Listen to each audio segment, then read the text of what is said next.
IBK 투자증권 영업부 박근형 부장 나오셨습니다. 네, 부장님 어서 오세요. 네, 안녕하세요. 네, 좀 안타까운 소식도 들리고 오늘 시장 분위기는 어땠습니까? 네, 주말 사이에 미국장이 좀 혼조세로 마감이 어렵게 끝났는데요. 선물 옵션 동시 만기였기 때문에 굉장히 좀 우려가 많았지만 네. 특히 최근에 주가들이 많이 올랐던 기술주 가운데 엔비디아 등을 포함한 대형 기술주들이 최근에 하락세를 보이면서 네. 오늘 우리나라 시장에도 영향을 미쳤다 볼 수도 있습니다. 엔비디아가 한 3%대 하락을 했잖아요. 네. 오늘 SK 하이닉스 바로 영향 받은 것 같던데요. 네, 엔비디아가 최근에 9주 만에 최초로 좀 위클리, 그러니까 주중에 수익률이 마이너스권으로 9주 만에 나오기 시작했습니다. 지난주에 분명히 그렇게 나왔고요. 그 이슈에는 젠슨 왕 CEO도 주식을 일부 팔았고 네. 내부 거래도 내부자들이 일부 주식을 좀 최근에 많이 올려둔 상태에서 주식을 좀 약간 팔기 시작했다는 것도 영향을 미쳤다고 보입니다. 네, 회사가 한창 잘 나갈 때 내부에서 그런 매도가 나온다라는 거는 어떻게 해석을 해야 되는 거예요? 최근 들어서 1년 6개월 만에 주가는 5배 정도 올라왔거든요. 그러다 보니까 일부 차익 실현이 좀 나온 걸로 보이는데요. 네. 시가총액 규모로 봤을 때는 그게 크게 팔았다 보기는 좀 어렵긴 합니다만 아무래도 최근에 주가가 계속적으로 신고가 경신을 하다 보니까 네. 약간의 매도세에도 조금은 수급적인 영향이 있다 볼 수 있겠고 네. 그런 과정에서 금일 같은 경우는 SK 하이닉스가 장중에 5% 넘는 하락세를 보이기도 했지만 그럼에도 불구하고 반도체에 대한 수요는 여전히 외국인들이 수급이 들어오면서 삼성전자는 사들어오는 모습을 보이면서 삼성전자는 오히려 플러스 마감을 했다는 것도 주목할 필요가 있겠습니다. 지금의 엔비디아의 조정은 그냥 건전하고 양호한 조정이라고 봐야 됩니까? 아니면 이 회사가 혹시 뭐 버블기가 있는 건가 하는 그런 의심을 가져봐야 되는 수준입니까? 네, 1년 6개월 만에 5배 올랐다 그러니까 이렇게 많이 올랐으니까 당연히 버블이 아닌가 생각할 수도 있겠지만은 그만큼의 어떤 실적의 상향 속도가 더 빨랐습니다. 최근에 5배 주가가 올렸음에도 불구하고 밸류에이션상으로는 아직은 비싸다고 보기는 좀 힘든 구간이고요. 그래서 네. 최근에 일부 약간의 수급이 좀 나오고는 있지만 지난주까지만 보더라도 주간 단위의 테크 쪽의 펀드 쪽의 자금의 유입, 미국 시장에서 네. 그 자금의 유입이 역대 최고치로 자금이 다시 들어왔다는 점, 그러면 조정 시에 사고 싶은 자금이 역대 최대치로 테크 쪽에 펀드 쪽 자금이 유입된다는 점은 결국은 저가 매수를 다시 유입될 수 있는 부분이 있고요.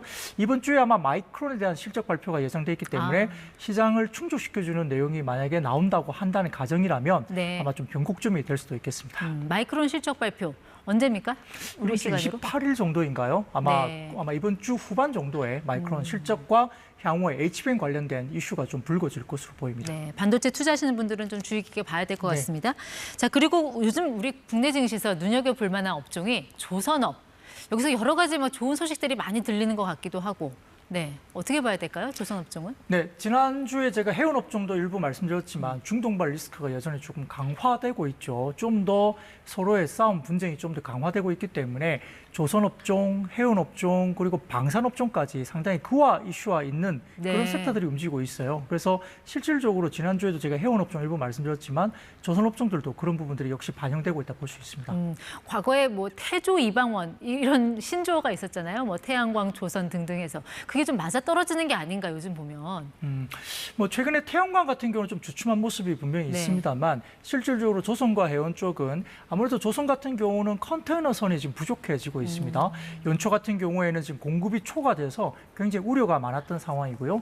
근데 최근에 보면은 이렇게 중간에 해운 쪽으로 아주 빠르게 진행하는 그런 항로를 가지 못하면서 네. 오히려 아프리카 쪽으로 희망봉 쪽으로 우회하는 그런 선박들의 흐름이 있을 수밖에 없겠죠. 중동에 지금 전쟁이나 국지전이 계속 나고 있기 때문에 그러다 보니까 지금 수에즈 운하 쪽으로 가지 못하는 해운 컨테이너 선들이 엄청나게 2배 정도 이상의 시간을 들이면서 뺑뺑 돌아가고 있거든요. 네. 그러니까 거기에 대해서 컨테이너 선이 모자라고 운임도 올라가고 하다 보니까 해운 업종들이 좋아지고 컨테이너가 모자라니까 컨테이너 선 발주가 나오고 그러게 되니까 선가도 올라가고 네. 신조 선가가 올라가니까 조선업에 대해서 생각지도 못했던 컨테이너 선의 수주 호황이 이루어지고 있습니다. 근데 전통적으로 우리 조선사들은 주로 고부가 선박 위주여서 이런 컨테이너선에는 크게 기대하지 않지 않았나요? 네, 맞습니다. 원래 가스선이라든지 굉장히 좀 고부가 가치 선 중심으로 우리가 네. 수주를 주로 했기 때문에 중국 시장에서 조선 관련된 섹터가 굉장히 좀 성장을 많이 했잖아요. 근데 중국 시장이 물량으로는 크지만 사실은 고부가 선을 별로 거의 못하고 있고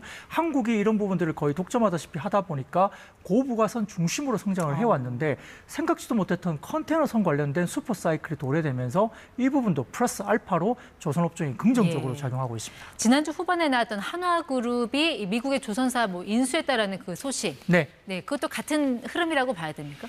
네, 그게 존스법이라는 것에 대해서 해당 사항을 볼 수 있는데 존스법이라는 것은 이제 미국 내에서 만들어라는 거거든요. 그런 것들이 있다 보니까 한화그룹이 일단은 한화오션 등을 포함해서 한화시스템까지도 이 관련된 필리 조선소를 인수를 했습니다. 그게 필라델피아 미국의 해군기지 바로 옆에 있는 조선소인데요. 그와 관련된 한국 기업이 미국의 조선업에 진출한 이런 인수를 하는 가장 첫 번째 사례이기 때문에 네. 상당히 의미가 있다 볼 수 있겠습니다. 이런 유지 보수 시장, 뭐 MRO 시장 이런 이야기도 하던데 네. 여기가 상당히 이 부가가치가 높은 시장이라면서요. 좀 기대를 해봐도 될까요? 네, 맞습니다. 뭐 그 부분도 미국 시장의 유지 보수 시장만 해도 미국 시장의 함정 관련된 시장이 예. 약 20조 원 정도가 됩니다. 근데 필리 조선소 같은 경우는 코로나 이후에 상당히 뭐 인력 문제라든지 업황의 굉장히 어려움 때문에 굉장히 큰 영업 손실을 내고 있었거든요. 부분 자본 잠시까지도 갔던 회사입니다. 그런 회사를 인수하면서 아마 미국 당국과 그다음에 한국 간 사이에 아마 인수 관련된 부분에서 조금 서로의 사전 교감이 좀 있었다 볼 수 있겠고요.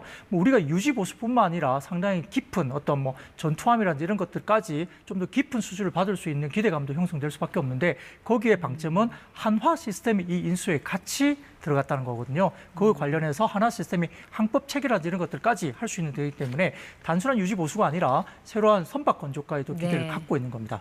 알겠습니다. 여기까지 듣겠습니다. 더 힌트 박근영 부장 함께했습니다. 고맙습니다. 감사합니다.